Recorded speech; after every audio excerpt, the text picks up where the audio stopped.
Welcome to this UpGo Wise Explainer. I am so glad you're here with us. Today, we're diving straight into something that is honestly profoundly foundational. We're breaking down the core concepts from the book The Good Ancestor by Roman Krznaric.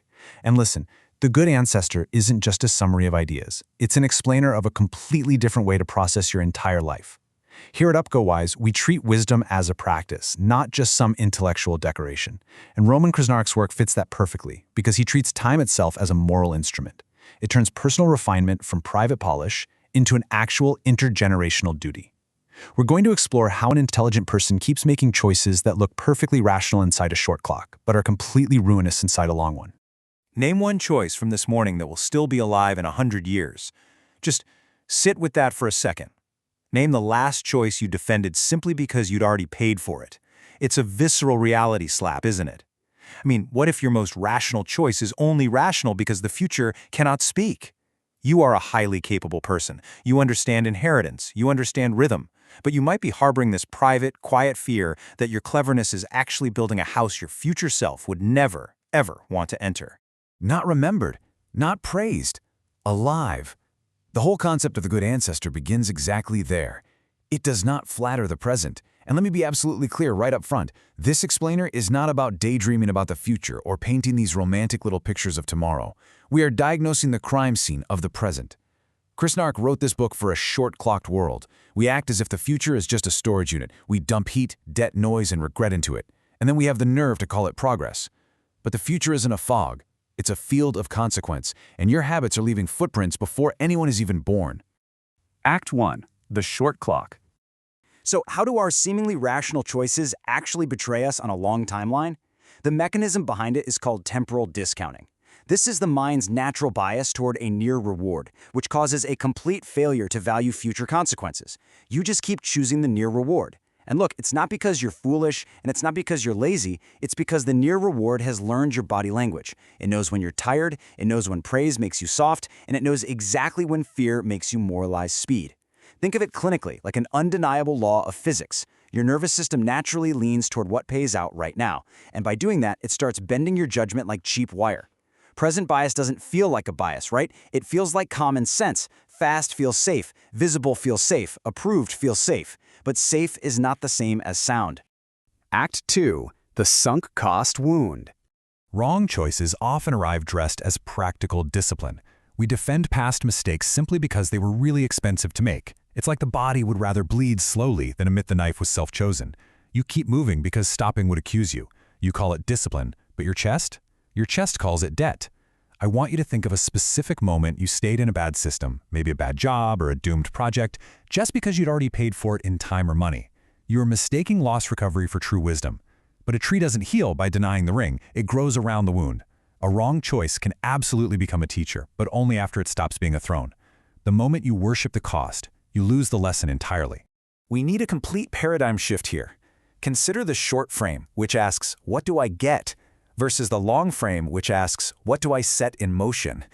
The old model says choice is private. It's all about personal appetite.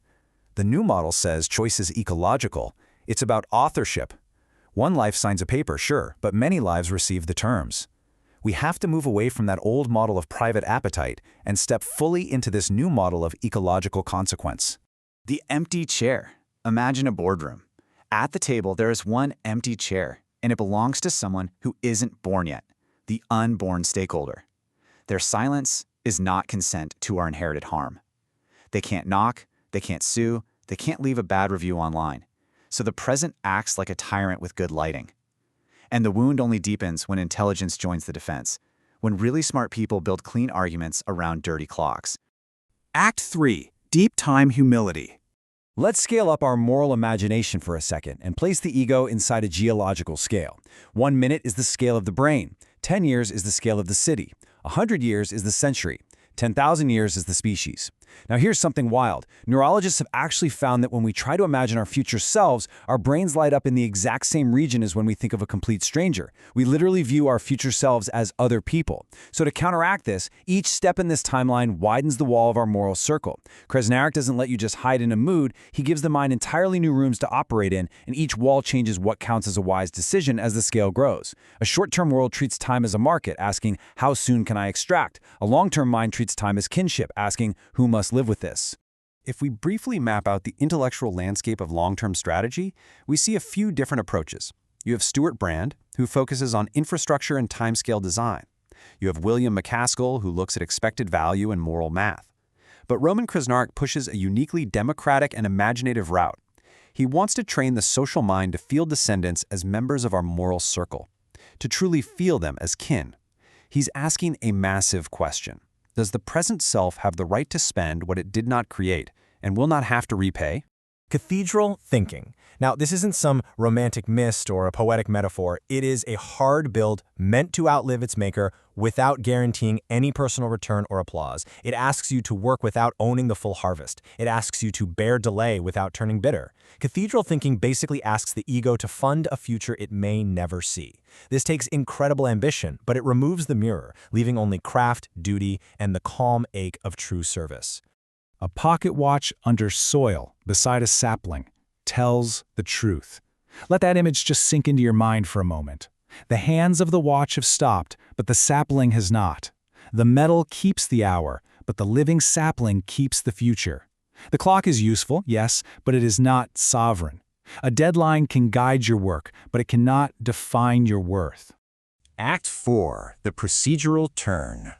So practically, becoming a good ancestor in the context of the good ancestor is really about changing the physical and mental rooms where your decisions actually happen. Here is the ancestor test.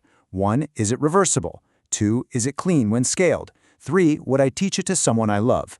In the old room, urgency sat right at the head of the table. In the new room, consequence sits at the head of the table. We are moving from asking, what can I justify, to what can time justify?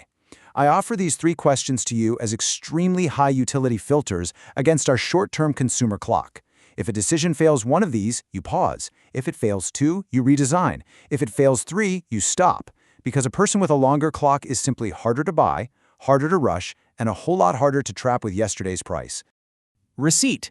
I want you to really look at that word and let it hang in the air for a second. The receipt is not a commandment. Ask yourself one absolutely brutal question. Would you make the exact same choice today, fresh, if your past wasn't forcing your hand? If not, the past has become a prison guard. A short life can still make a long promise. You wash your judgment when old pride sticks to it, rinsing the choice until only the consequence remains. Act 5, the silent stakeholder. We must establish intergenerational justice as a permanent lens for the architecture of the self. The 7th-generation breath is not a myth, it is a hard, daily practice. Your temper is no longer private when it becomes policy. Your appetite is not private when it becomes culture. This isn't about some impossible purity, okay? It's about making real contact with consequence. You don't need to solve the entire century tonight. What you need to do is stop lying about what your habits feed and start making the next person's virtue just a little bit less expensive. You're still going to choose wrong sometimes, we all do. But the point is a cleaner apology and building a system that learns before the harm repeats itself. So how do we actually apply this moving forward? Continue the internal transformation at upgowise.com. Deep dive the philosophy. Leave fewer traps. Plant better defaults. Wash old pride. True self-mastery isn't self-absorption. It is governing your impulse before it governs the world. You give without receipt. You build without a witness. The unborn are already your neighbors. As you close this explainer and step back out into your short clock world, I want to leave you with one final thought. When your future neighbors finally inherit the systems you are building today, will they curse your name or will they thank you for the shade?